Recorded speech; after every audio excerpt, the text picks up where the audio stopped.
जिसने चुन लिए सारे कांटे, फूल ही फूल जिसने है बांटे, जिसने चुन लिए सारे कांटे।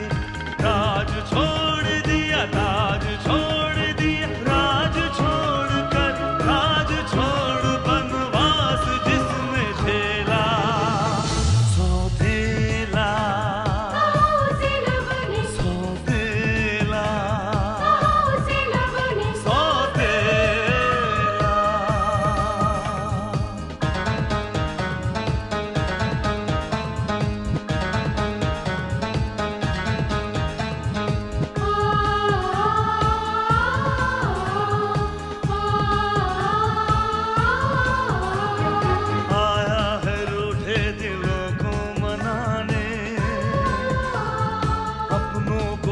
से वो अपना बनाने,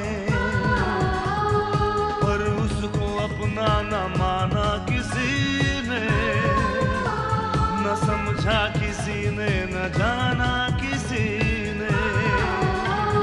साथ छोड़ दिया, हाथ छोड़ दिया, साथ छोड़ के हाथ छोड़ उसे कर दिया अकेला।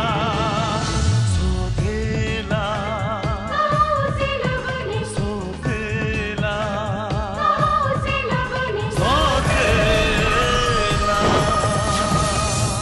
मैं मानता हूं कि तुमने कोई गुनाह नहीं किया, लेकिन इस मामले में मैं चाहकर भी विशेष से कोई बात नहीं कर सकता, क्योंकि अगर मैंने उससे कोई बात की तो ये बात मॉम तक पहुंच जाएगी, और मैं नहीं चाहता कि ये छोटी छोटी बातें मॉम तक पहुंचे। जीजी, बहू की हाथ बटाई की रस्म पूरी नहीं हुई है तो ये किचन में काम कैसे कर सकती है? सुमन, अचानक कामिनी की याद आ गई। हमने हमेशा उसे अच्छे संस्कार दिए, उसकी खुशियों का ख्याल रखा, लेकिन कभी ये नहीं सोचा कि एक ना एक दिन उसे किसी के परिवार की बहू बनना है। उसे कोई तकलीफ ना हो, इसके लिए हमने उससे कभी एक कप चाय तक नहीं बनवाई। सुमन, उसे घर गृहस्थी का कोई भी काम नहीं आता, एक कप कॉफी तक बनाना वो नहीं जानती। शुभम, बहस मैं भी तुमसे नहीं कर रही हूँ, लेकिन जो बात होने वाली है ना, मैं उसकी चेतावनी दे रही हूँ। अब देखो ना, मुझे तो खाना बनाना ही नहीं आता। जीजी मुझसे क्या कहती? वो मुझसे पूछती, उसके पहले ही मैंने बहाना बना दिया कि बहू की हाथ बटाई की रस्म के बिना किचन में जाना शुभ न होवे है। बस फिर क्या था, जीजी ने भी यही कहा कि हाथ बटाई की रस्म पूरी होने तक वो किचन में ना जाए कसम से। भाभी, कामिनी,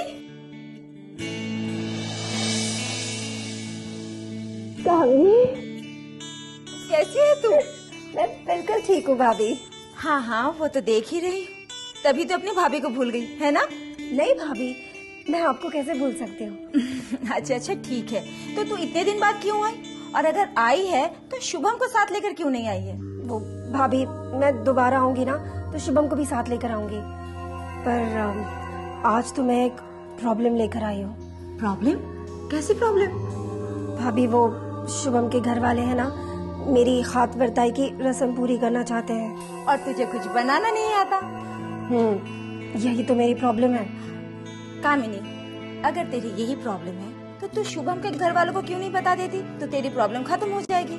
अरे नहीं भाभी, मैं उन लोगों को सब कुछ बता कैसे सकती हूँ? मेरी कितनी बड़ी इंसल्ट हो जाएगी। वो तो है, तो तू क्या चाहती है? भाभी, आप जल्दी से मुझे कुछ खाना बनाना सिखा दो। जल्दी से खाना बनाना? कामिनी, इतनी जल्दी मैं कैसे सिखाऊंगी? भाभी कुछ भी करो, लेकिन मेरे पास ज्यादा टाइम भी नहीं है। मैं उन लोगों को बताकर भी नहीं आई हूँ कि मैं कहाँ जा रही हूँ। प्लीज कुछ भी सिखा दो ना। अच्छा अच्छा ठीक है, तो सबसे पहले मैं तुझे खीर बनाना सिखाती हूँ, क्योंकि हाथ बटाई के रस्म में मीठी चीज बनानी होती है। तो चल, और साथ में तुझे मैं सब्जी बनाने भी सिखा दूंगी। चलो भाभी जल्दी।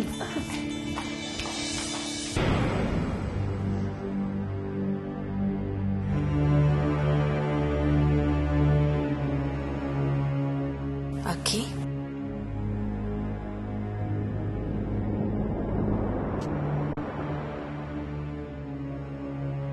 अक्की,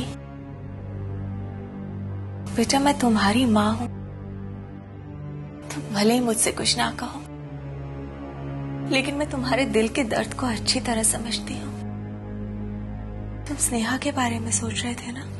नहीं मॉम, मैं तो अपने बारे में सोच रहा था कि मैं कितना मजबूर इंसान हूं, जो स्नेहा से प्यार तो करता है पर उसे कोई खुशी नहीं दे सकता। तुम फिक्र मत करो, अगर तुम स्नेहा से प्यार करते हो ना, तो एक ना एक दिन स्नेहा तुम्हें जरूर मिलेगी। और जिस दिन स्नेहा तुम्हारी जिंदगी में आएगी ना, तो देख लेना, दुनिया की तमाम खुशियां उसकी झोली में सिमट कर आ जाएंगी। चाहता तो मैं भी यही हूं मॉम, पर आप देख रही हैं ना, इसमें कितनी मुसीबतें आ रही हैं, और उन मुसीबतों का असर कहीं ना कहीं स्नेहा की जिंदगी पर भी पड़ रहा है। लेकिन अक्की, इस तरह हिम्मत हारने से क्या होगा? तुम्हें तो कोशिश करनी चाहिए कि स्नेहा वापस से दोबारा तुम्हारी जिंदगी में आ जाए। और जिस दिन स्नेहा तुम्हारी जिंदगी में वापस आएगी, उस दिन स्नेहा से ज्यादा खुशी मुझे होगी। मुझसे वादा करो अक्की कि वो खुशी तो मुझे जरूर दोगे। मैं आपसे वादा करता हूं कि मैं आपको ये खुशी जरूर दूंगा, और ये वादा मेरा आप ही से नहीं, अपने आप से भी है।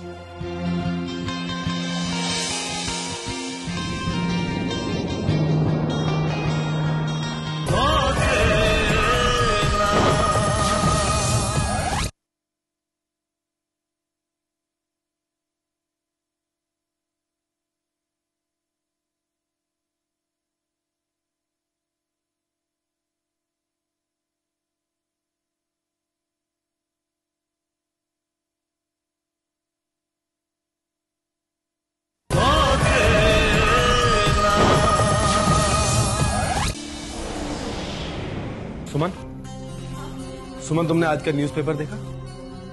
क्या है इसमें? देखा तुमने? देवराज चौधरी के बेटे आकाश और विक्रम साहब की बेटी स्नेहा की कैसी तस्वीर छपी है। मशहूर बिजनेसमैन देवराज चौधरी ने विक्रम आर्य की बेटी को अपने घर की बहू बनाने से इनकार कर दिया, लेकिन उसके बावजूद विक्रम आर्य की बेटी अभी भी देवराज के बेटे के पीछे लगी हुई। और फिर कुछ लोगों का ये भी कहना है कि इस सब के पीछे विक्रम आर्य की चाल है, ताकि उसकी बेटी देवराज चौधरी की बहू बन जाए।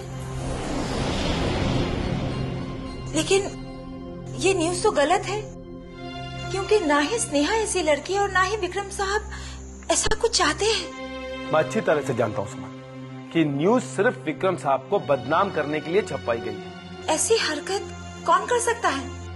सुमन, ऐसी हरकत सिर्फ वही कर सकता है जिसे विक्रम साहब की बदनामी से खुशी मिले और फायदा भी। और मेरी नजर में ऐसा सिर्फ एक ही शख्स है, देवराज चौधरी। देवराज चौधरी? देवराज चौधरी ने भले ही विक्रम साहब की बेटी से अपने बेटे का रिश्ता तय कर लिया हो,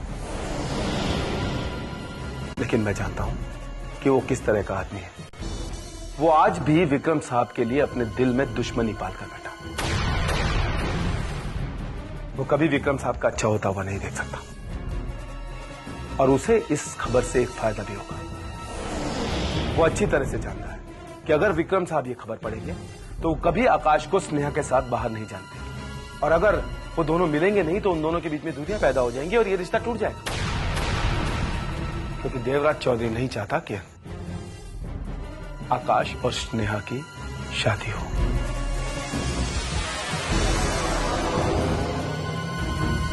डैड, क्या बात?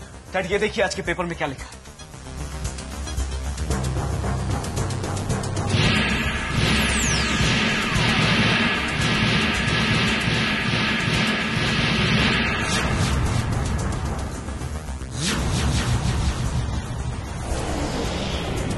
देवराज चौधरी के बेटे और विक्रम आर्य की बेटी के बीच प्रेम कहानी।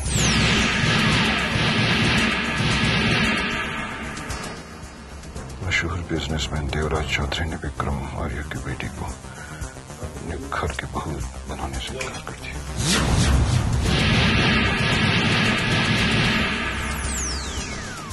डैड, इसमें यह भी लिखा है कि ये सब आपकी चाल है ताकि स्नेहा देवराज चौधरी की बहू बन सके।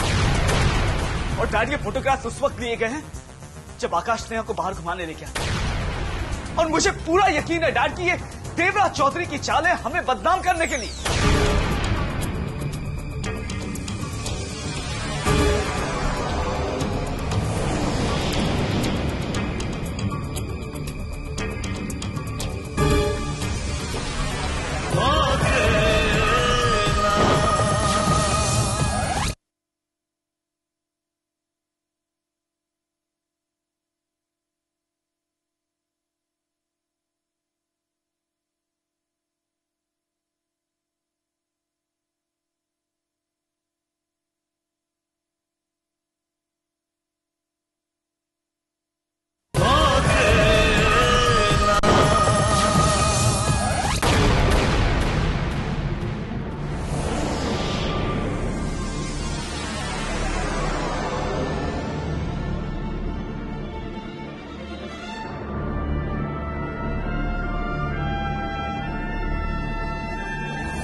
हेलो देवराज, मैं विक्रम आर्य बोल रहा हूँ। हाँ, विक्रम आर्य। अभी तुम्हारे बारे में सोच रहा, बल्कि अखबार में तुम्हारे कारनामे पढ़ रहा था। देखो विक्रम, तुम अपनी अंधी बेटी को ठिकाने लगाने के लिए और हमारी बराबर की हैसियत पाने के लिए ये नीच और घटिया हरकतें सोच सकते हो, लेकिन मैं नहीं सोच सकता। देवराज, तुम एक घटिया इंसान हो ये तो मैं जानता था, मगर अपने मकसद पाने के लिए तुम इतनी नीच और घटिया हरकत तक उतर आओगे ये मैंने कभी सोचा भी नहीं था। अरे वाह, अखबार में ये छिचोरी न्यूज तुम्हारे बारे में छपी है और तुम मुझ पर बरस रहे हो। मैंने ऐसा क्या कर दिया? वो इसलिए देवराज कि मैं जानता हूं कि मेरे परिवार को बदनाम तुम्हारे सिवा और कोई नहीं कर सकता। विक्रम आर्य, मुझ पर इल्जाम लगाने से पहले तुम ये बताओ कि तुम्हारे पास सबूत क्या है? अगर सबूत नहीं है तो तुम्हें मेरे साथ इस तरह बात करने का कोई अधिकार नहीं। देवराज, आज मेरे पास सबूत नहीं है, मगर एक बात याद रखना, जिस दिन मेरे पास सबूत आ जाएगा ना, उस दिन मैं तुम्हारा वो हश्र करूंगा देवराज कि फिर कभी कोई लड़के का बाप किसी लड़की के बाप को रुस्वा करने की हिम्मत नहीं करेगा। समझ गए तुम?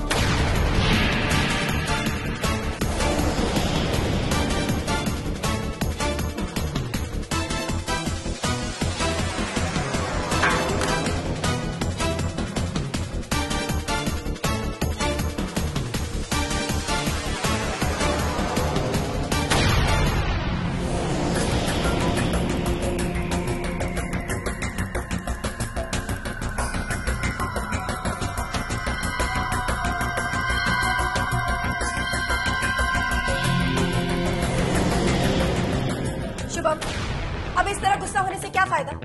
कामिनी, तुम जानती हो आकाश और स्नेहा की फोटो छपी अखबार में और डैड की कितनी इंसल्ट की उन लोगों ने। हाँ, मैं सब कुछ जानती हूँ, लेकिन शुभम, इसमें किसी और की गलती नहीं है, गलती हमारी स्नेहा की।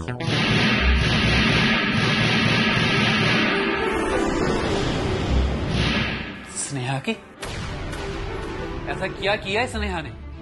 देखो शुभम, शांत हो जाओ और एक बात समझ लो, स्नेहा को इस तरह उस आकाश के साथ घूमने नहीं जाना चाहिए था। ना वो घूमने जाती, ना उसके कोई फोटोग्राफ्स छपते और ना डैड की बेइज्जती होती। देखो शुभम, जो कुछ भी हुआ है ना, अब हम उसके बारे में कुछ नहीं कर सकते। हाँ शुभम, देखो, किसी और को ब्लेम करना बहुत आसान है, लेकिन हमें हमारी गलती मान लेनी चाहिए और अब ये कोशिश करनी चाहिए कि ये गलती दोबारा नहीं हो। देखो, हमें स्नेहा को आकाश से अब मिलने देना नहीं चाहिए।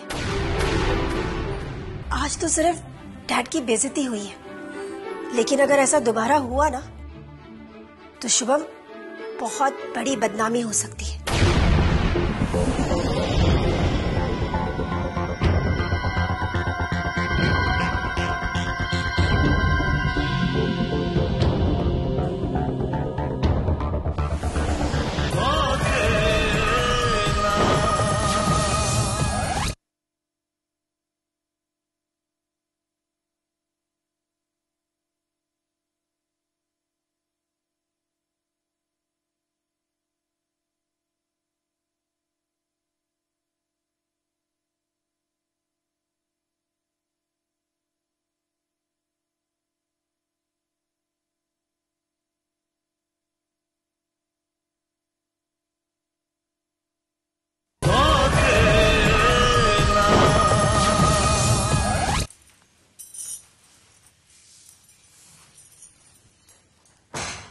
गौरी।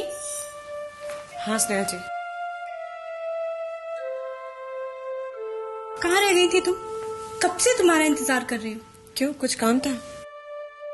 गौरी एक बात बताओ, अखबार में क्या खबर छपी है? अखबार में खबर?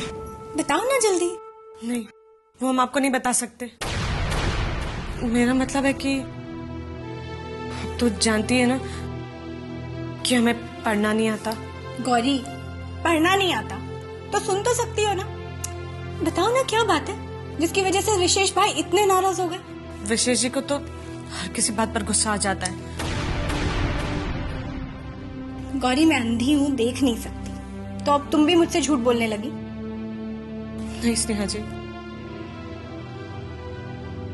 हम आपको सच इसलिए नहीं बता पा रहे क्योंकि वो खबर सुनने के बाद आपको बहुत दुख होगा।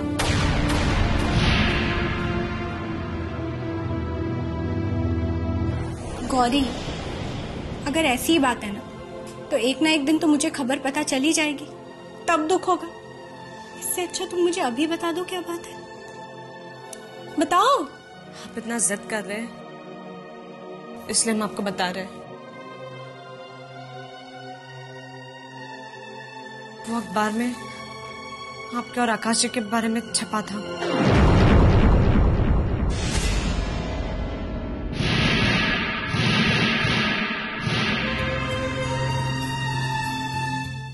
मेरे और आकाश के बारे में? क्या? उसमें आप दोनों की फोटो भी छपी थी और उसमें लिखा था कि आप दोनों का रिश्ता तो टूट गया है मगर प्यार खत्म नहीं हुआ।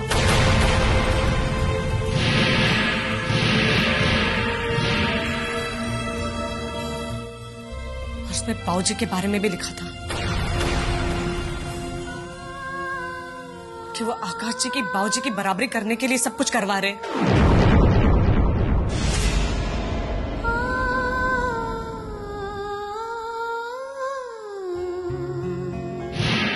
स्नेहा जी, विशेष जी कह रहे थे कि आकाश जी के बाऊजी हमारे बाऊजी को बदनाम करने के लिए सब कुछ करवा रहे। इसका मतलब गौरी, सिर्फ मेरी जिंदगी बर्बाद नहीं हुई बल्कि मेरे परिवार की इज्जत पर सवाल उठाए जाने लगे।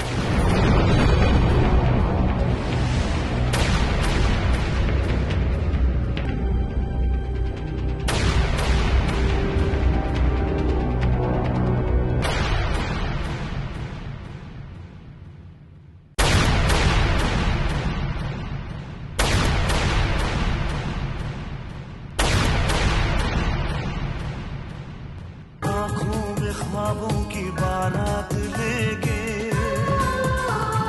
होठों पे गीतों की सौगात लेके, दिल में मोहब्बत के जज्बात लेके आया था कितनी खुशी साथ ले।